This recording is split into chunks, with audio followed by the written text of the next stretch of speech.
ভাবুন তো, আপনি এমন এক দেশে গেলেন যেখানে মুসলিম হওয়ার কারণে প্রবেশ করতেই পারছেন না, আবার প্রবেশ করছেন ঠিকই, কিন্তু গোটা দেশে একটিও মসজিদ খুঁজে পাচ্ছেন না। ইসলাম প্রচার তো দূরের কথা, পরিচয় জানলে ঘটতে পারে মারাত্মক ঘটনা। এমনই কয়েকটি ইসলাম বিরোধী দেশের কথা এখনই আপনাদেরকে জানাবো। মুসলিম হিসাবে এই দেশগুলো সম্পর্কে জানা আপনার জন্য খুবই জরুরি। চলুন তাহলে মূল ভিডিওটি এখনই শুরু করা যাক। এই পৃথিবীতে বর্তমানে জাতিসংঘের তালিকাভুক্ত দেশ রয়েছে 193টি। এর বাইরে আরো দুটি দেশকে তারা পর্যবেক্ষক দেশের তালিকায় রেখেছে। দেশ দুটি হচ্ছে ভ্যাটিকান সিটি এবং ফিলিস্তিন। জাতিসংঘের তালিকাভুক্ত দেশ 153টির মধ্যে মুসলিম দেশ রয়েছে 57টি। এসব দেশের আনাচে কানাচে ধর্ম বর্ণ ভেদে কোটি কোটি মানুষের বসবাস। এর মধ্যে মুসলিম জনসংখ্যা রয়েছে 200 কোটিরও বেশি। ধারণা করা হয় বিশ্বের প্রায় প্রতিটি দেশেই কম বেশি মুসলিমদের বসবাস রয়েছে। তবে এই ধারণাটি হোঁচট খেয়েছে কয়েকটি দেশে গিয়ে, কেননা বিশ্বে এমন কিছু দেশ আছে যেখানে মুসলিমদের প্রবেশ নিষিদ্ধ এবং এসব দেশে নেই কোনো মসজিদও। শুধু তাই নয়, এই দেশগুলোতে ইসলাম ধর্ম প্রচারের উপর কঠোর নিষেধাজ্ঞা রয়েছে এবং কিছু ক্ষেত্রে মৃত্যুদণ্ডও দেয়া হয়। চলুন তাহলে জেনে নেওয়া যাক কোন কোন দেশ আছে এই তালিকায়। ইসলাম বিরোধী এই দেশগুলোর মধ্যে প্রথম তালিকায় আছে ভ্যাটিকান সিটি। ভ্যাটিকান সিটি এটি বিশ্বের একমাত্র দেশ যেখানে কোনো মুসলমান বসবাস করে না। ইতালির রাজধানী রোমের কাছে ভ্যাটিকান সিটিতে শুধুমাত্র খ্রিস্টানরাই থাকতে পারে। পৃথিবীর ক্ষুদ্রতম এই দেশে মুসলমানদের বসবাস সম্পূর্ণ নিষিদ্ধ। এর মোট জনসংখ্যা প্রায় 800 এবং এটি একটি সম্পূর্ণরূপে ধর্মীয় স্থান। এরপরে আমাদের তালিকায় দ্বিতীয় নম্বর মুসলিম বিরোধী দেশ হলো সলোমন দ্বীপপুঞ্জ। এই তালিকায় আরেকটি দেশ রয়েছে সলোমন দ্বীপপুঞ্জের নামও। এখানকার মোট জনসংখ্যা প্রায় 7 লাখ, তবে মুসলমানের জনসংখ্যা 70-এরও কম। 1995 সালে তাবলিগ জামায়াতের মাধ্যমে কিছু লোক ইসলাম ধর্ম গ্রহণ করলেও বর্তমানে এদেশে ইসলামের প্রকাশ্য প্রচারের উপর সম্পূর্ণ নিষেধাজ্ঞা রয়েছে। এখানে একটি ছোট মসজিদ রয়েছে যেটি অপসারণের জন্য প্রায় বিক্ষোভ হয়। আমাদের তালিকায় তৃতীয় নম্বরে রয়েছে উত্তর কোরিয়া। উত্তর কোরিয়ার ক্ষেত্রে ইসলাম সহ অন্য সব ধর্ম অনুসরণ করাও কঠোরভাবে নিষিদ্ধ। এখানে মন্দির, মসজিদ বা গির্জা নির্মাণ করা আইনত অপরাধ। বিবিসি জানায় এক সময় এখানে মুসলমানের সংখ্যা ছিল 3000, কিন্তু এখন তা শূন্যের কাছাকাছি। এখানে যেসব মুসলমান ছিল তারা হয় দেশ ছেড়ে চলে গেছে, নয়তো নিহত হয়েছে। উত্তর কোরিয়ার শাসক কিম জং উন নাস্তিকতায় বিশ্বাসী এবং ইসলাম প্রচার করলে মৃত্যুদণ্ডও হতে পারে। ইসলাম বিরোধী দেশের তালিকায় চতুর্থ নম্বরে রয়েছে স্লোভাকিয়া। স্লোভাকিয়া বিশ্বের একমাত্র দেশ যেখানে আজ পর্যন্ত কোনো মসজিদ নির্মিত হয়নি। মুসলমানরা এখানে মসজিদ বানাতে পারে না, মাদ্রাসা চালাতে পারে না। স্লোভাকিয়া এক সময় অটোমান সাম্রাজ্যের একটি অংশ ছিল যেখানে মুসলমানরা 300 বছর ধরে শাসন করেছিল, কিন্তু আজ মুসলিম জনসংখ্যা নগণ্য। এখানে প্রথম হাসপাতালও মুসলিম শাসকদের দ্বারা প্রতিষ্ঠিত হয়েছিল, কিন্তু আজ মুসলমানদের উপর অনেক বিধিনিষেধ রয়েছে সেখানে।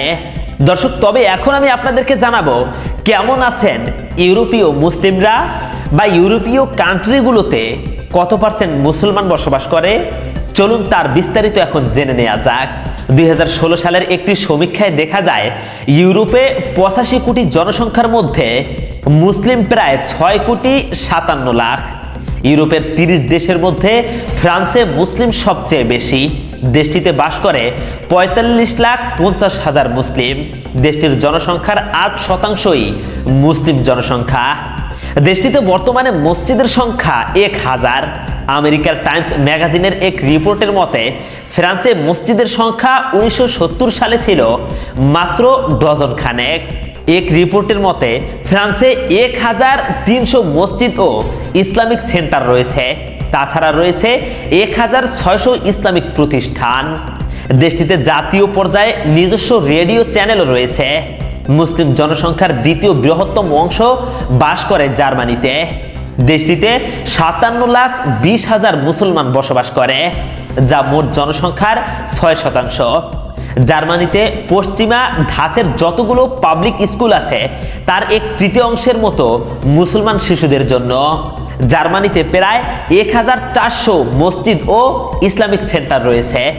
মুসলিম জনসংখ্যার দিক থেকে তৃতীয় স্থানে রয়েছে ব্রিটেন।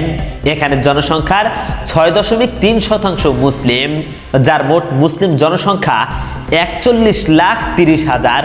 টাইমসের রিপোর্ট মতে ব্রিটেনে 100-রও বেশি পাবলিক স্কুলে বাচ্চাদের সিলেবাসে ইসলাম শিক্ষা অন্তর্ভুক্ত। এছাড়া ইউরোপের অন্যান্য দেশে মুসলমানরা বাস করলেও উল্লেখযোগ্য হারে মুসলমানের হার বেশি নেদারল্যান্ডস, ইতালি, স্পেন ও সুইডেনে। আমেরিকার গবেষণা প্রতিষ্ঠান পিউ রিসার্চ সেন্টার বলছে, যদি অভিবাসন প্রক্রিয়া চালু থাকে তাহলে 2050 সালে ইউরোপের মুসলিম জনসংখ্যা বেড়ে 7 কোটিতে দাঁড়াবে। সুইডেন হবে ইউরোপের সবচেয়ে বেশি মুসলিম জনসংখ্যার দেশ। সুইডেনের মুসলিম জনসংখ্যা বৃদ্ধি পেয়ে দাঁড়াবে 30%। আর জার্মানি হবে ইউরোপের দ্বিতীয় বৃহত্তম মুসলিম জনসংখ্যার দেশ এবং এই সংখ্যা হবে জনসংখ্যার প্রায় 20%। একই গবেষণায় বলা হয়, অভিবাসন প্রক্রিয়া যদি বন্ধ থাকে তাহলে 2050 সালে স্বাভাবিকভাবে মুসলিম জনসংখ্যা বেড়ে দাঁড়াবে 3.5 কোটিতে, যা ইউরোপের মোট জনসংখ্যার 7%-এর বেশি। নানা প্রতিকূলতা ও ইসলাম বিদ্বেষ সত্ত্বেও ইউরোপে ইসলামের বিকাশ ক্রমবর্ধমান। বর্তমানে ইসলাম ইউরোপের দ্রুত বিকাশমান ধর্ম হিসেবে পরিচিত। তাহলে দর্শক, জানতে হয় ইউরোপে ইসলামের আগমন সম্পর্কে। 8ম থেকে 10ম শতক পর্যন্ত সময়ে উত্তর আফ্রিকায় মুরদের বিপ্লবের মাধ্যমে দক্ষিণ ইউরোপে ইসলাম প্রবেশ করে। ফলে বর্তমান স্পেন, পর্তুগাল, সিসিলি ও মাল্টায় মুসলিম জাতির বিকাশ ঘটে। 7ম শতাব্দীতে পারস্যের মুসলিম বিকাশের ফলে ককেশাতে ইসলাম প্রসারিত হয়। তুর্কি ওসমানী সাম্রাজ্যের উত্থান ও প্রসারের ফলে দক্ষিণ ও পূর্ব ইউরোপের দেশগুলোতে ইসলাম ছড়িয়ে পড়ে। এভাবে ইউরোপের অন্যান্য অঞ্চলে ইসলামের আলো ধীরে ধীরে প্রবেশ করে। বাড়তে থাকে মুসলিম জনসংখ্যা। 20 শতকের শেষ ভাগ এবং 21 শতকের গোড়ার দিকে বিপুল সংখ্যক মুসলিম পশ্চিম ইউরোপের দেশগুলোতে অভিবাসিত হয়। ফলে বাড়তে থাকে মুসলিম জনসংখ্যা। তবে ইউরোপে রয়েছে মুসলিম বিদ্বেষ। ইউরোপে ইসলামের প্রসার যেমন ঘটছে তেমনই বাড়ছে মুসলিম বিদ্বেষও। মুসলিমরা সেখানে ধর্মীয়, সামাজিক ও চাকুরির ক্ষেত্রে চরম বৈষম্যের শিকার। অ্যামনেস্টির এক রিপোর্ট মতে ইউরোপ জুড়ে মুসলমানরা ধর্ম থেকে শুরু করে শিক্ষা ও সামাজিক ক্ষেত্রে বৈষম্যের শিকার। অ্যামনেস্টি ইন্টারন্যাশনালের মুখপাত্র ইউরেটা টিগানি বলেন, মূলত ইউরোপের 5টি দেশ তথা ফ্রান্স, বেলজিয়াম, নেদারল্যান্ডস, সুইজারল্যান্ড ও স্পেনে মুসলিমদের ব্যাপারে একটা প্রবণতা লক্ষ্য করছে। যেমন ধরুন, মুসলিম মহিলাদের মুখ ঢাকা, বোরকা পরার উপর নিষেধাজ্ঞা। এটা চরম বৈষম্য হিসেবে বিবেচিত। তবে ইউরোপে ইসলাম ধর্ম বিকশিত হচ্ছে। ইউরোপে মুসলিম বিদ্বেষ অব্যাহত, এমনকি বৃদ্ধি পেলেও মুসলিম জনসংখ্যার বৃদ্ধির হার ইউরোপের সবচেয়ে বেশি। 9/11 ঘটনার পর সুইজারল্যান্ডে 6,000 খ্রিস্টান ইসলাম গ্রহণ করেছে। 1991 থেকে 2001 সাল পর্যন্ত কানাডায় মুসলিম বেড়েছে কয়েক গুণ। আমেরিকার একটি স্বাধীন গবেষণা প্রতিষ্ঠানের রিপোর্ট অনুযায়ী 2025 সাল নাগাদ পৃথিবীর 1/3 হবে মুসলিম। বিশিষ্ট গবেষক জন বেগস বলেছিলেন, 2020 সাল পর্যন্ত পৃথিবীর জনসংখ্যার 1/4 হবে মুসলিম জনসংখ্যা। আমেরিকার আরেক গবেষণা মতে 2025 সাল নাগাদ গোটা বিশ্বে মুসলমান হবে 35.5%। বিপরীতে খ্রিস্টান হবে 20.2%। ইউরোপে মুসলিম জনসংখ্যার ক্রমবর্ধমান বৃদ্ধি দেখে প্রসিদ্ধ খ্রিস্টান পাদ্রী মাজুলিনি বলেন, আগামী শতকের ভবিষ্যৎ হবে ইসলামের। শুধু তাই নয়, কুরআন এবং হাদিসের রিপোর্ট অনুযায়ী আগামীর ভবিষ্যৎ একসময় শাসন করবে মুসলিমরা। দর্শক, এই হলো আমাদের আজকের ভিডিও।